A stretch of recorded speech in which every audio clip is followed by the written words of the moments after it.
persiapan sebelum sholat. Pertama, mengetahui masuknya waktu. Kemudian yang kedua, menutup aurat. Kemudian yang ketiga, persiapan kita sebelum sholat.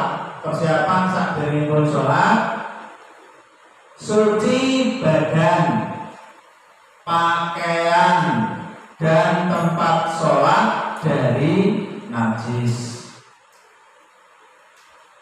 Ini dijelaskan, apabila seseorang akan mengerjakan sholat, hendaknya ia memastikan bahwa badan, pakaian, dan tempat sholatnya suci dari najis hissiyah atau najis yang tampak. Dipastikan badan kita bersih dari najis, pakaian kita bersih dari najis, tempat sholat kita bersih dari najis. Hal ini tentu wajar karena sholat itu adalah komunikasi dengan Allah yang mencintai orang-orang yang mensucikan diri. Oleh karena itu, orang yang menghadapnya tentu selayaknya dalam keadaan bersih dan suci. Dalilnya firman Allah, wa thiyabaka fatahhir, Al-Mudaththir ayat 4, dan pakaianmu bersihkanlah.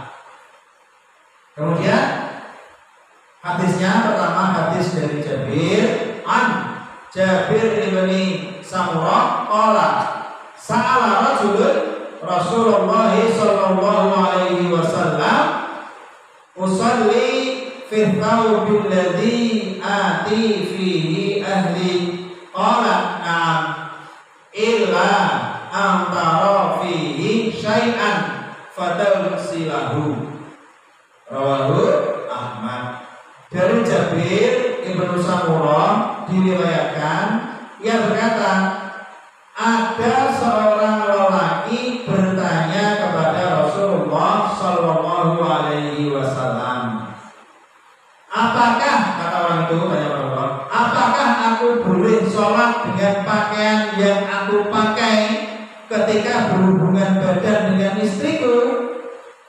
Nabi Sallallahu Alaihi Wasallam menjawab, ya boleh, kecuali apabila engkau melihat ada sesuatu atau najis padanya, maka basuhlah. Pakaian yang kita pakai sebenarnya boleh, tetapi memang karena mungkin sekarang kondisi ekonomi kita sudah bagus, antara kelambi sing digawe masalah, kelambi sing digawe pagawe, kelambi sing digawe sholat, kelambi sing digawe turu, itu kadang-kadang dewe. Sebenarnya boleh-boleh saja. Yang penting kan menutup aurat dan bersih dari najis. Jadi yang pertama, mengetahui masuknya waktu, suci badan, pakaian, dan tempat sholat dari najis. Kemudian yang keempat, suci dari hadas kecil dan hadas besar.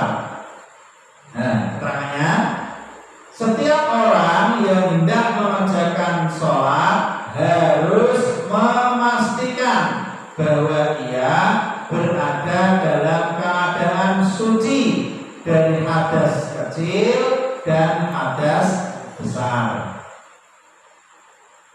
Hadas secara bahasa berarti kejadian atau keadaan yang baru. Menurut istilah, hadas adalah ketentuan syar'i mengenai suatu keadaan yang dapat menghalangi keabsahan seseorang melakukan ibadah-ibadah tertentu.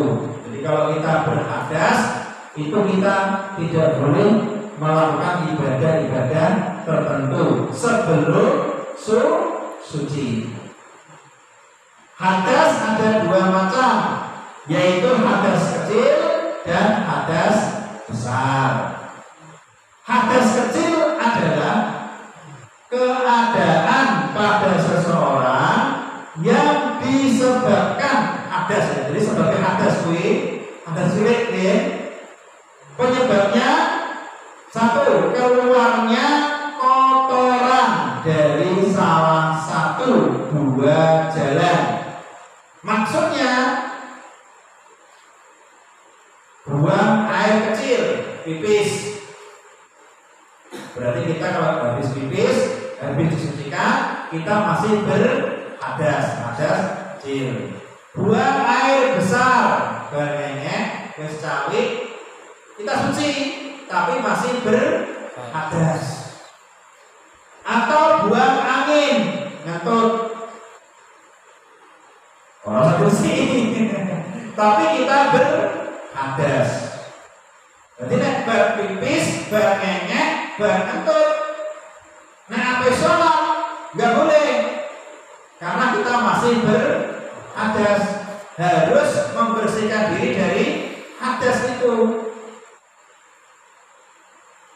Yang pertama, jadi berhadas. Yang kedua, yang berikutnya tidur nyenyak dalam keadaan berbaring. Ini maksudnya yang menghalangi kita beribadah. Jadi tidur nyenyak dalam keadaan berbaring. Turun tangan, posisi nunggu itu apa? Terus tidur nyenyak dalam keadaan berbaring atau menyentuh kemaluan. Menyentuh kemaluan dalam makna bersentuhan langsung telapak tangan dengan kemaluan. Jarak orang jarak tetap batal.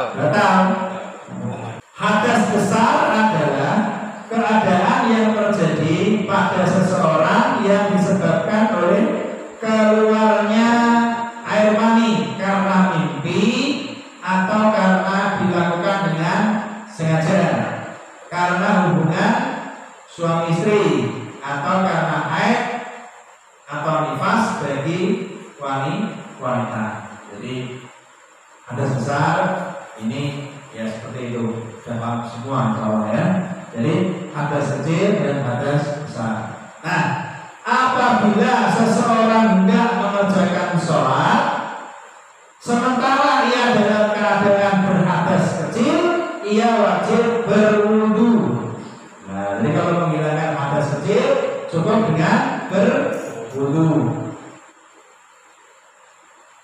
Dan apabila dalam keadaan berhadas besar, ia wajib mandi. Tetapi apabila ia tidak mendapatkan air untuk berwudu atau mandi, atau tidak bisa menggunakan air lantaran sakit atau dingin yang sangat, maka ia bertayamum. Ya seperti yang disebutkan dalam surah Al-Maidah ayat ke-6. Tayamum itu bisa menghilangkan hadas kecil dan hadas besar. Nah, Bapak Ibu yang dirahmati Allah, jadi ini persiapan kita sebelum melaksanakan sholat. Pertama, mengetahui maksudnya waktu. Jadi sholat itu enak waktu. Sholat zuhur di waktu zuhur, sholat asar di waktu asar. Kemudian menutup aurat, sebagai ya seperti menutup aurat. Kemudian yang ketiga, suci badan, pakaian dan tempat sholat dari najis. Kemudian yang keempat, suci dari hadas kecil dan hadas besar. Hadas kecil dengan berwudu, hadas besar dengan mandi junub. Kalau tidak bisa menggunakan air, cukup bertayamum, baik menghilangkan hadas kecil maupun hadas besar. Kita lanjutkan minggu depan, insyaallah bab sholat. Langsung sholat ya, tentang tata cara sholat.